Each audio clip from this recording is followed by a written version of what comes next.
Welcome to social post. I'm Ramesh Pasupuleti. నేను financial ప్లానర్ని. So ఈరోజు యాక్చువల్గా ఫైనాన్షియల్ ప్లానింగ్లో బేసిక్స్ నుంచి మనం తెరుచుకుందాం. బేసిక్స్ వచ్చేసి ఒక పర్సన్, సో అప్పుడే ఒక ఎంప్లాయీకి జాయిన్ అయిన పర్సన్, అంటే ఒక 23 ఏళ్ల పర్సను అప్పుడే ఫస్ట్ జాబ్లో జాయిన్ అయినప్పుడే ఫైనాన్షియల్ ప్లానింగ్ స్టార్ట్ చేసుకోవాలి. ఎందుకంటే కొద్దిగా 25, 27 వచ్చేళ్ళకి మళ్ళీ మ్యారేజ్ అవుతుంది. సో మ్యారేజ్ కోసం కొంచెం ఖర్చు పెట్టాల్సి వస్తుంది. తర్వాత మళ్ళీ వితిన్ 1-2 ఇయర్స్ చిల్డ్రన్ వస్తారు. మళ్ళీ చిల్డ్రన్ కేర్ ఉంటుంది. తర్వాత చిల్డ్రన్ కొంచెం 4 ఇయర్స్ 5 ఇయర్స్ రాగానే మళ్ళీ వాళ్ళ స్కూలింగ్ స్టార్ట్ అవుతుంది. దాని తర్వాత మళ్ళీ వాళ్ళ హైయర్ ఎడ్యుకేషన్ స్టార్ట్ అవుతుంది. వాళ్ళ మ్యారేజెస్ వస్తాయి. ఇదంతా అయిపోయాకే మళ్ళీ రిటైర్మెంట్ వస్తుంది. సో వీటన్నిటికీ మనం రెడీగా ఉండాలంటే ఫస్ట్ శాలరీ పడగానే అక్కడ నుంచే మనం ఫైనాన్షియల్ ప్లానింగ్ స్టార్ట్ చేసుకోవాలి. సో అది ఎలా ప్లాన్ చేయాలో చూద్దాం. ఫస్ట్ మనకి సపోజ్ ఒక 30,000 శాలరీ లేదా 20,000 శాలరీ, ఫస్ట్ శాలరీ పడగానే మనం 50-30 రూల్ అని ఫైనాన్షియల్ ప్లానింగ్లో ఇది బేసిక్ రూల్. అంటే మనకు వచ్చిన శాలరీలో 50% వచ్చేసి మనము ఖర్చు పెట్టుకోవాలి. అంటే అవసరాలకి, అంటే రెంట్ కానివ్వండి, ఫుడ్ కానివ్వండి, డ్రెస్సెస్ కానివ్వండి, సో ఏదైతే నిత్యావసరాలు ఉంటాయో వాటికి 50% మనం ఖర్చు పెట్టుకోవాలి. ఇంకొక 30% వచ్చేసి మనం ఏమైనా మూవీస్కి వెళ్ళాలి, లేకపోతే బ్రాండెడ్ షర్ట్స్ కొనుక్కోవాలి. వీటి కోసం వాంట్స్ అంటారు వీటిని. 50% వచ్చేసి నీడ్స్, అవసరాలు. 30% వచ్చేసి వాంట్స్. సో మనకేమైనా సపోజ్ బైక్ కొనాలంటే దానికి కావాల్సిన డౌన్ పేమెంటో లేకపోతే చిట్టో అలాగే 30%. ఇంకా రిమైనింగ్ 20% మనం ఇన్వెస్ట్ చేయాలి. ఎందుకోసం ఇన్వెస్ట్ చేయాలంటే భవిష్యత్తు కోసం. భవిష్యత్తులో ఏమవుతుందంటే ఖర్చులు పెరుగుతూ ఉంటాయి. ఇంకొకటి, ఇప్పుడు సపోజ్ మనము ఒక 10,000 రూపాయల్లో మనం ఏమైనా ఒక వస్తువు కొనాలనుకుంటే ఒక 2-3 ఇయర్స్ డిలే చేస్తే దాన్ని మనం 15,000 రూపాయలు కొనాలి. అలాగే కొన్ని వస్తువులు ఇప్పుడు సపోజ్ మనం 30,000 పెట్టి ఒక వస్తువు కొనలేమనుకోండి, దాన్ని ఫ్యూచర్లో కొనాలంటే ఇప్పటి నుంచి దాచిపెట్టుకోవాల్సిందే. మనం దాచిపెట్టుకుంటేనే దాన్ని ఫ్యూచర్లో దాని విలువ ఎంత ఉన్నా కూడా మనం కొనగలుగుతాం. సో దానికోసం మనం ఇన్వెస్ట్ చేయాలి. కాకపోతే ఇదే రూల్ని మనం కొద్దిగా చేంజ్ చేసుకొని ఇన్వెస్ట్ చేసుకోవచ్చు. అంటే 50-20-30 రూల్గా మనం ప్లాన్ చేయాలి. ఎందుకంటే 50% కంపల్సరీ మన అవసరాలకు వాడుకోవాల్సిందే. కానీ 30%కి వాంట్స్కి వాడుకున్న తర్వాత 20% సేవ్ చేయాలంటే చాలామంది దగ్గర డబ్బులు ఉండట్లేదు. ఎందుకంటే వాంట్స్ కూడా 50% ఖర్చు పెట్టేస్తున్నారు. అవసరం ఉన్నా లేకపోయినా మొబైల్స్ మీద కానివ్వండి, లేకపోతే బైక్స్ మీద కానివ్వండి, లేకపోతే ఏమైనా లగ్జరీ ఐటమ్స్ గురించి కానివ్వండి, లేకపోతే వెకేషన్స్ కానివ్వండి, సో అన్నెసెసరీ కొన్ని ఎక్స్పెన్సెస్ ఉంటాయి. సో అవన్నీ చేసేస్తున్నారు. ఇంకా 20% మిగలట్లేదు. అందుకని 50-20-30 ఫాలో అవ్వాలి. అంటే 50% కంపల్సరీగా అవసరాలు ఖర్చు పెట్టాల్సి ఉంది. తర్వాత ఏం చేయాలంటే 20% ఇన్వెస్ట్ చేయాల్సి ఉంది. అప్పుడు ఇన్వెస్ట్ చేస్తే ఏమవుతుందంటే మన లైఫ్ స్టైల్ ఎక్స్పెన్సెస్ ఏదైతే ఉన్నాయో, ఇలాంటి అనవసరమైన ఖర్చులు ఏదైతే ఉన్నాయో అవి తగ్గించుకొని భవిష్యత్తు అవసరాల కోసం మనం ఇన్వెస్ట్ చేస్తాం. అది ఎలా ఇన్వెస్ట్ చేస్తామంటే మ్యూచువల్ ఫండ్స్ ద్వారానో, సో ఇలాగా కొద్దిగా ఎక్కువ గోల్డ్ ద్వారానో, మనకి బ్యాంక్ ఇంట్రెస్ట్ అంటే మనకి 6-7% కన్నా ఎక్కువ రాదు. సో మన భవిష్యత్తు అవసరాలంటే మనకి ఇన్ఫ్లేషన్ అని ఒక పదం ఉంది. అంటే ధరల పెరుగుదల. ఈ సంవత్సరం మన ధరల పెరుగుదల 8% ఉంది. అంటే ఈ సంవత్సరం ఒక వస్తువు 50,000 ఉంటే వచ్చే సంవత్సరం అది ఇంకొక 8% పెరుగుతుంది. అంటే ఇంకొక 4,000 పెరుగుతుంది, 54,000 అవుతుంది.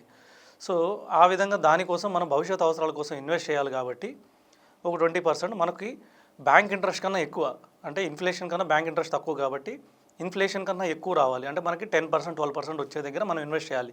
అవి ఏమున్నాయంటే మ్యూచువల్ ఫండ్స్ ఉన్నాయి, ప్రస్తుతానికి గోల్డ్ కూడా కొద్దిగా పర్లేదు. ఇంకా రియల్ ఎస్టేట్ అంటే పెద్ద ఇన్వెస్ట్మెంట్ రావాలి. 30,000 శాలరీలో మనం రియల్ ఎస్టేట్ కొనాలంటే కష్టం. కాబట్టి first 2 good options mutual funds కానీ, లేదంటే షేర్స్ రూపంలో కానీ, లేదంటే గోల్డ్ రూపంలో కానీ ఇన్వెస్ట్ చేసుకోవాలి.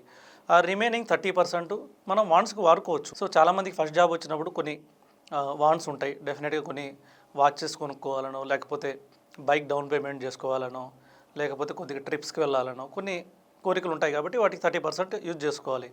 ఈ విధంగా బేసిక్ ఫైనాన్షియల్ ప్లానింగ్ యూజ్ చేసుకుంటే మనం కంపల్సరీగా ఫ్యూచర్లో అంటే మన భవిష్యత్తు బాగుంటుంది. సో ఒక సపోజ్ నేను ఒక 15 ఇయర్స్ బ్యాకే, ఇదే ఎగ్జాంపుల్, యాక్చువల్లీ 15 ఇయర్స్ బ్యాకే ఒక 23 years person, just job join person 30,000 salary వస్తే 10,000 ఇన్వెస్ట్ చేశాడు ఆ రోజుల్లోనే మ్యూచువల్ ఫండ్లో. ఎందుకంటే అతనికి ఫైనాన్షియల్ ఎడ్యుకేషన్ అలా ఉంది. అతని పేరెంట్స్ కానివ్వండి, అతని గ్రాండ్ పేరెంట్స్ కానివ్వండి, అతనికి చిన్నప్పటి నుంచే ఈ ఫైనాన్షియల్ ఎడ్యుకేషన్ ఇచ్చాడు. అంటే డబ్బులు శాలరీ వచ్చినప్పుడు కంపల్సరీగా 10,000 అందులో మ్యూచువల్ ఫండ్లో ఇన్వెస్ట్ చేయమని చెప్పాడు. సో కాబట్టి ఇప్పుడు అది చాలా పెద్ద ఫండ్ ఉంటుంది. అతని ఆర్థిక క్రమశిక్షణ వల్ల ఇప్పుడు అతనికి ఈజీగా అతని దగ్గర ఒక 1 crore ఫండ్ ఉండే అవకాశం ఉంది. ఎందుకంటే 15 ఏళ్ళ క్రితమే 10,000 మంత్లీ ఇన్వెస్ట్ చేశాడంటే ఈ పాటికి 1 crore 15 ఇయర్స్లో ఈజీగా 1 crore ఫండ్ ఉంది. సో ఈ 1 crore ఆయన ఇప్పుడు హౌస్ కొనుక్కోవచ్చు వితౌట్ ఈఎంఐ. కారు కొనుక్కోవచ్చు, లగ్జరీ కారు కొనుక్కోవచ్చు. అలాగే ఈ 1 crore కూడా ఫ్యూచర్లో పెరుగుతూ ఉంటుంది. ఇప్పుడు అతను నిజం కావాలనుకుంటే ఆ 1 crore అతను రిటైర్ కూడా అయిపోవచ్చు 15 ఏళ్లలో. ఆ 1 crore అతను మంత్లీ ఒక 50,000 విడ్రా చేసుకున్న, 0.5% విడ్రా చేసుకున్న, ఆ ఫండ్ 12% రిటర్న్ ఇచ్చి ఇంకా ఫండ్ పెరుగుతూనే ఉంటుంది. ఆ ఫండ్ తరిగిపోదు. ఆయన జీవితాంతం 50,000, 60,000 పెన్షన్ తీసుకున్నా కూడా ఇప్పటి నుంచే, అంటే అప్పుడు అతని వయసు 23 అంటే ఇప్పుడు 38 సంవత్సరాలు. అంటే ఈ 30 సంవత్సరాలకి అతను రిటైర్ అయిపోయాడు. 60,000 అతను విడ్రా చేసుకుంటా జీవితాంతం వెళ్ళినా కూడా అతని ఫండ్కి ఎటువంటి ప్రాబ్లం ఉండదు. అంటే రిటైర్ అవ్వడం అంటే ఏం పని చేయకపోవడం కాదు. రిటైర్ అవ్వడం అంటే పీస్ఫుల్ మైండ్ ఉండాలి. సో ఆర్థిక ఇబ్బందులు ఉండకూడదు. సో వీటి కోసం ఆర్థిక ఇబ్బందులు కూడా తొలగేటట్టు మనం ఇన్వెస్ట్ చేసుకోవాలి లాంగ్ టర్మ్కి. ఇంకొకటి ఏంటంటే ఈ ఆర్థిక ఇబ్బందులు కూడా ఫ్యూచర్లో రాకుండా ఉండి ఏం చేయాలంటే ఫస్ట్లోనే కెరీర్ స్టార్టింగ్లో క్రెడిట్ కార్డులు యూజ్ చేయడం అవాయిడ్ చేయాలి. ఎందుకంటే ఒక క్రెడిట్ కార్డు వస్తుంది, ఫస్ట్ శాలరీ పడగానే శాలరీ చూసి శాలరీ బ్యాంక్ అకౌంట్ ఏం చేస్తుందంటే ఇమీడియట్గా కాల్ చేసి ఒక క్రెడిట్ కార్డు ఇస్తుంది. మనం కూడా కొద్దిగా ఎగ్జైట్మెంట్లో క్రెడిట్ కార్డు తీసుకుంటాం. తర్వాత డిస్క్రిషనరీ స్పెండింగ్ పెరుగుతుంది, అంటే అనవసరమైన స్పెండింగ్ పెరుగుతుంది. అంటే ఇమీడియట్గా ఎలక్ట్రానిక్స్, ఐఫోన్ కానివ్వండి, లేకపోతే ఐపాడ్ కానివ్వండి, లేకపోతే ఇప్పుడు కొత్త టెక్నాలజీస్, సో కొత్త ఇన్స్ట్రుమెంట్స్ వస్తున్నాయి. సో ఇవన్నీ బై చేస్తాం. ఆ క్రెడిట్ కార్డ్ లిమిట్ అయిపోతుంది. తర్వాత దానికి వడ్డీ కట్టుకోవడానికి మన శాలరీ అంతా యూజ్ అవుతుంది. ఒకానొక రోజుల్లో మనం అది కట్టలేక ఫస్ట్ మినిమం పేమెంట్లు చేసుకుంటాం, తర్వాత అది కూడా కట్టలేక మనం డిఫాల్ట్ అవుతాం. డిఫాల్ట్ అయితే ఫ్యూచర్లో సిబిల్ దెబ్బతింటుంది. ఫ్యూచర్లో సిబిల్ దెబ్బతింటే ఇంకా ఏ లోన్స్ కూడా రావు. సో దానికోసమని స్టార్టింగ్లోనే క్రెడిట్ కార్డు యూజ్ చేయడం తగ్గించాలి. అలాగే అనవసరమైన ఖర్చులు కూడా తగ్గించాలి. సో ఈ విధంగా ప్లాన్ చేసుకుంటే ఫస్ట్ యంగ్స్టర్గానే ఉన్నప్పుడే ఫైనాన్షియల్ ప్లానింగ్ స్టార్ట్ చేసుకోవాలి. తర్వాత వీడియోస్లో మనం యాక్చువల్గా చిల్డ్రన్ ఎడ్యుకేషన్కి అలాగే రిటైర్మెంట్కి ఎలా ప్లాన్ చేయాలో చూద్దాం. Thank you.